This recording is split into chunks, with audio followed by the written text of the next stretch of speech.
Welcome to Liberty TV, the program dedicated to setting brush fires of freedom in the minds of men. From the studios of Access Television in Salina, Kansas, I'm D.C. Hanna. Thanks for joining us. Can we have political liberty without first having economic freedom? Is the form of government predetermined by the form of economic organization? At first, the opposite would seem to be self-evident, that our form of government determines all else, including our economic structure.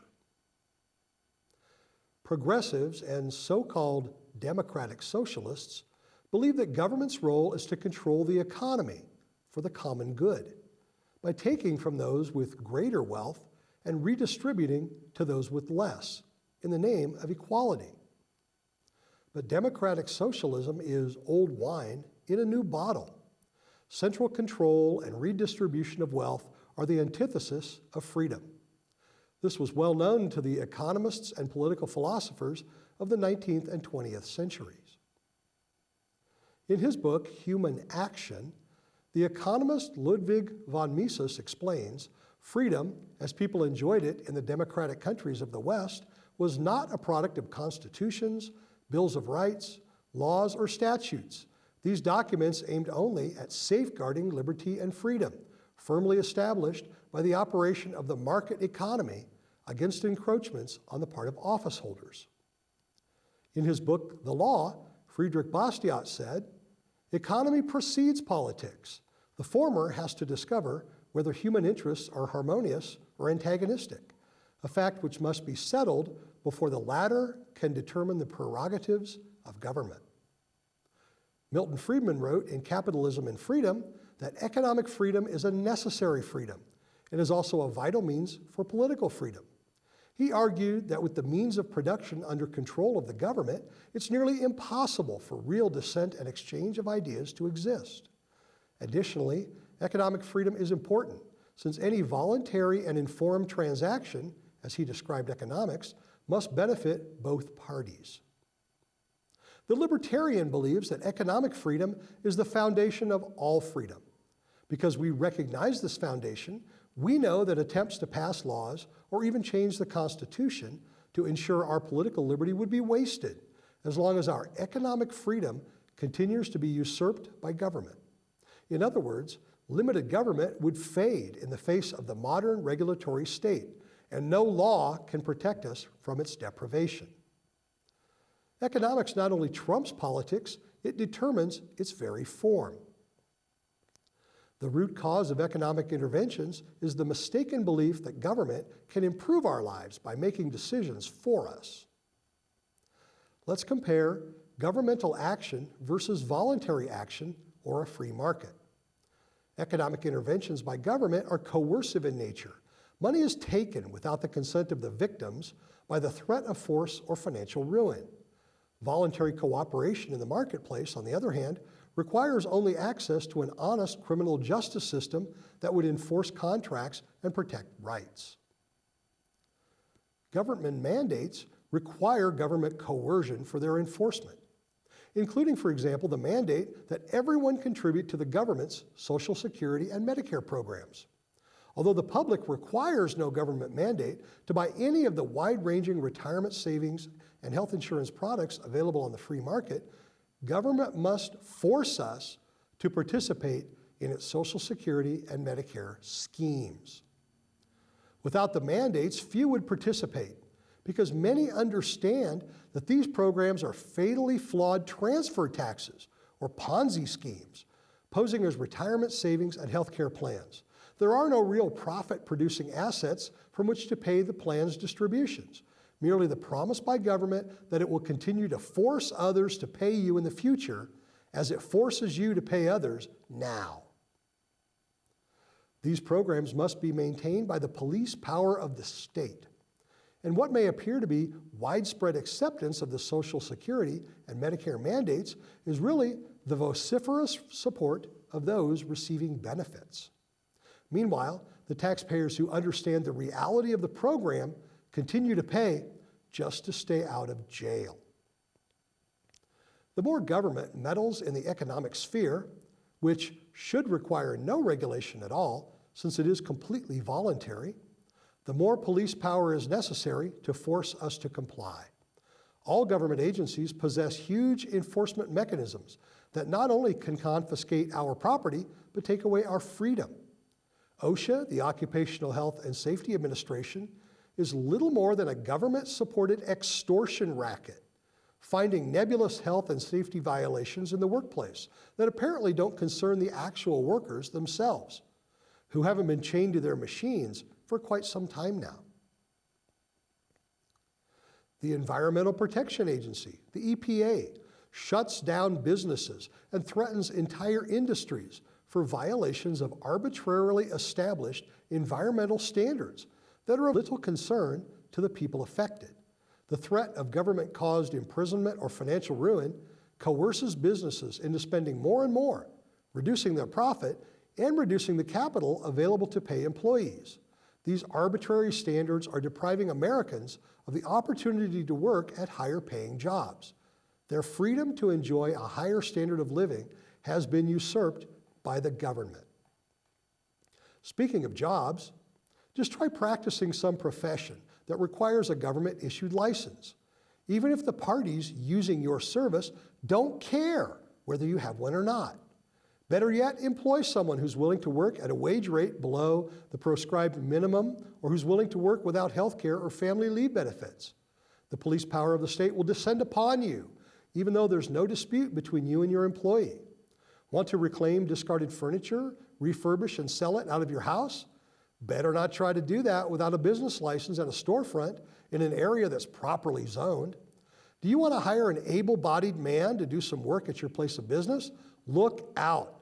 The discrimination police will put you in your place, which may be a jail cell if you cannot pay their fine.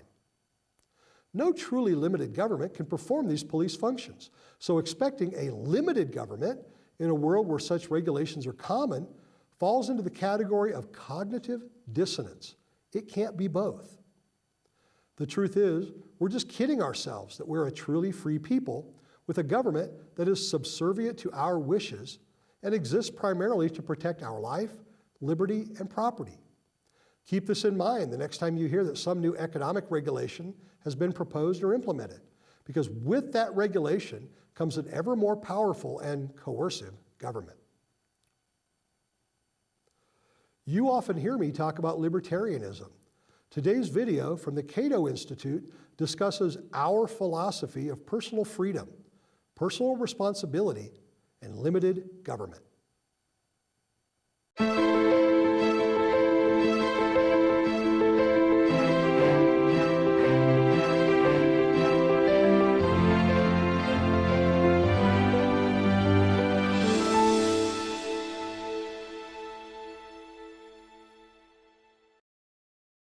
Libertarianism is the view that all people have the right to live their own lives as they choose, so long as they respect the equal rights of others. As long as I've known what the word libertarian meant, I've considered myself a libertarian. People like Adam Smith, John Locke, all the way back to the Enlightenment, they tend to believe in a very simple set of things. I've been involved in promotion of the ideas of liberty or libertarianism for a long, long time, since I was in high school. I wrote a libertarian column for my high school newspaper, for example, and most of that was based in what I would just call general skepticism. What really captivated me was, one, opposition to dictatorship, and there were more dictatorships around the world then, there still are some, and then second, when I was introduced to economics, the best system I thought for organizing people was to let them organize their own lives within a common framework of the rule of law, rather than having a master plan for society. Basically the idea that people should be pretty much free to do what they want as long as it doesn't impinge too much upon other people. It seems like skepticism and libertarianism go very hand in hand together. being skeptical of claims to power, being skeptical of claims of truth made by powerful people, being skeptical that there's only one way of doing things, being skeptical that someone can tell you we're all going to have to do it this way and this is the only way it can work, and then realizing that that person has a vested interest. Libertarianism is the notion that individuals are best suited to run their own lives without interference or coercion from outside forces. Libertarians defend the rights to life, liberty, and property of each person, rights that we have naturally before governments are instituted. Libertarian thought emphasizes the dignity of each individual, which entails both rights and responsibilities. When people say the government decided this or the people decided that the government or the people are not persons. They're not like you and me.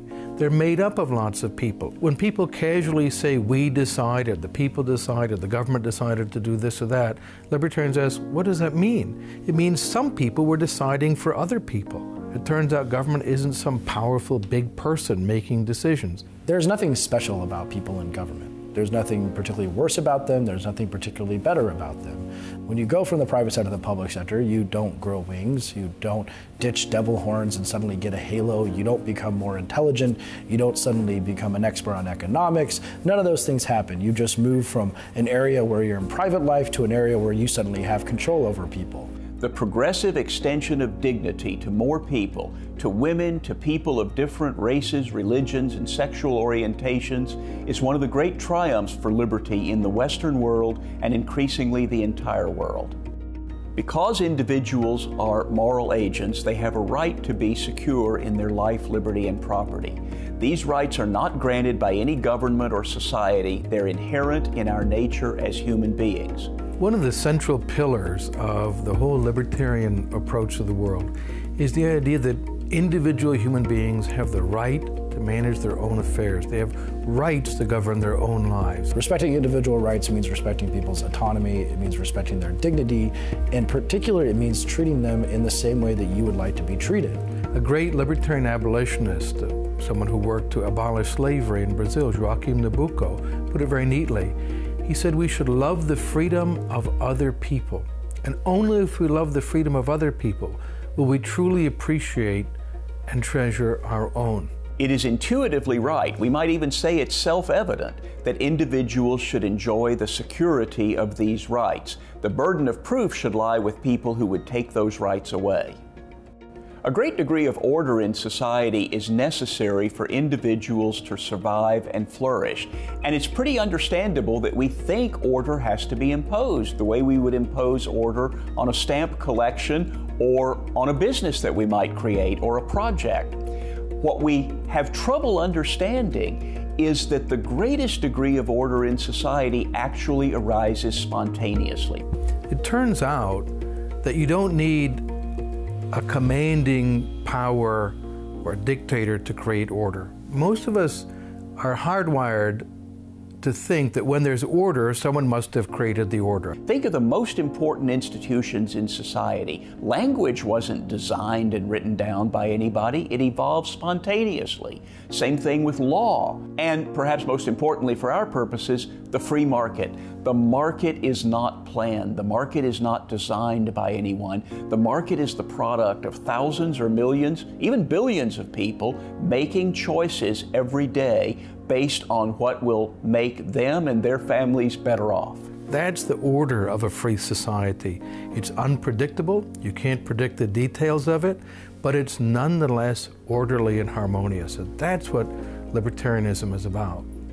The rule of law means that individuals are governed by generally applicable and spontaneously developed legal rules, not by arbitrary commands from some authority. A good legal system should solve more problems than it creates, for example. You can't have a just society with laws that are capriciously enforced, unpredictable, and impossible to plan your life around. Those rules should protect the freedom of individuals to live their lives as they choose, so long as they respect everybody else's equal rights.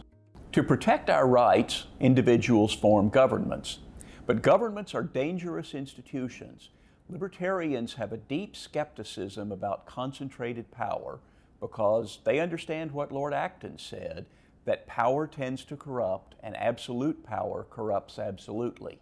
So we want to divide and limit power, and that means especially to limit government, generally through a written constitution that spells out the powers of government and limits it to those powers. Limited government is the basic political implication of libertarianism. The Constitution grants powers only explicitly. It assumes no powers are going to be in government. It says there are 18 things the government is allowed to do. And insofar as those 18 things are followed, you'd get a pretty good constitutionally limited government. To survive and to flourish, individuals need to engage in economic activity. The right to property entails the right to exchange property by mutual agreement. Free markets are the economic system of free individuals, and they're necessary to create wealth. There's more opportunity in the United States simply because we have a freer political system and freer markets here. People are allowed to engage in more mutually beneficial and voluntary economic exchanges. As a result, people are able to take more risks, reap those rewards, bear the cost themselves, and over time this means that we accumulate capital, skills, and that culture which produces consistently an increasing economy and more job opportunities, not just for Americans, but for people from other places as well. And people who come here recognize that, recognize the opportunities, and they want to be part of that. So one of the most effective ways that we can promote peaceful coexistence with other nations is actually to trade with them. Free trade is a great leveling force. When countries trade with one another, research shows they are far less likely to fight one another. Libertarians believe that people will be freer and more prosperous if government intervention in their economic choices is minimized. Much of the impetus for libertarianism in the 17th century was a reaction against monarchs and aristocrats who lived off the productive labor of other people. Libertarians defended the right of all people to the fruits of their labor. This effort developed into a respect for the dignity of work and production, and especially for the growing middle class who were looked down upon by aristocrats. Libertarians developed a pre-Marxist class analysis that divided society into two basic classes: those who worked by their own labor and those who took wealth by force from others. Thomas Paine, for instance, wrote, "There are two distinct classes of men in the nation, those who pay taxes and those who receive and live upon the taxes." Similarly, Thomas Jefferson wrote in 1824, "We have more machinery of government than is necessary, too many parasites living on the labor of the industrious." Modern libertarians defend the right of people to keep what they produce against a new class of politicians and bureaucrats who would seize it to transfer to their clients and cronies. Libertarians have always battled the age-old scourge of war. They understood that war brings death and destruction on a massive scale, destroys family and economic life, and puts more power in the hands of the ruling class, which just might explain why the rulers haven't always shared the people's sentiment for peace. Henry Kissinger once said that no foreign policy, no matter how ingenious, can be successful if it is thought of in the minds of a few and carried in the hearts of none. And what he really meant by that is the idea that foreign policy has to be a decision made by the people, not just by a few elites. So foreign policy will never be successful unless it's supported by the population at large. People around the world have come to see each other as other individual human beings, to think abstractly that that person may look different, speak differently, worship differently, have a different language, that nonetheless they're people like me. And if we have a common nature, as the great Roman statesman Marcus Tullius Cicero put it, then certainly we are obliged by the law of nature not to act violently against each other. Personally, and I think many people would agree with me, just don't think that we will ever reach a state where war is impossible. But the good news is that political science research tells us that war should be rare, very uncommon. Free men and women, of course, have often had to defend their societies against foreign threats. But throughout history, war has usually been the common enemy of peaceful, productive people on both sides of the conflict. For societies to remain free, there has to be at least a critical mass of the population of some understanding of what it means to be a free person. But some people in every social order take it as a personal mission, a calling. I think of William Wilberforce, who spent over 50 years of his life in Britain, in the Parliament, and agitating in public, and the media all over, for a simple goal, the elimination of slavery in Britain. We might still have that monstrous institution if there were not people like Frederick Douglass and William Wilberforce, Lysander Spooner, working to eliminate it. Those struggles for freedom are with us today. I've dedicated a large portion of my life to advancing liberty because it is a rare and precious institution that has existed in few places for short periods of human history. And if I can just push the cord in a way toward preserving those individual liberties, in a very real sense, if I can just do that once, I will have purchased my life. I will have made my life more worth living because I have fought for someone else's liberty. And of course, in fighting for their liberty, I'm fighting for my liberty. To be a libertarian means that in some sense it hurts you to see that happen when people suffer violence, they're murdered because of their political opinions, because of their religion, because of their sexuality, because they engaged in some behavior that wasn't harmful to anyone else, and yet violence is visited upon them. For me personally, I hate it when I see that, and every time I see someone suffering some form of oppression, I want to do something about it. That's what moves my life, and I think it's what moves the lives of those who have dedicated themselves to loving the freedom of other people.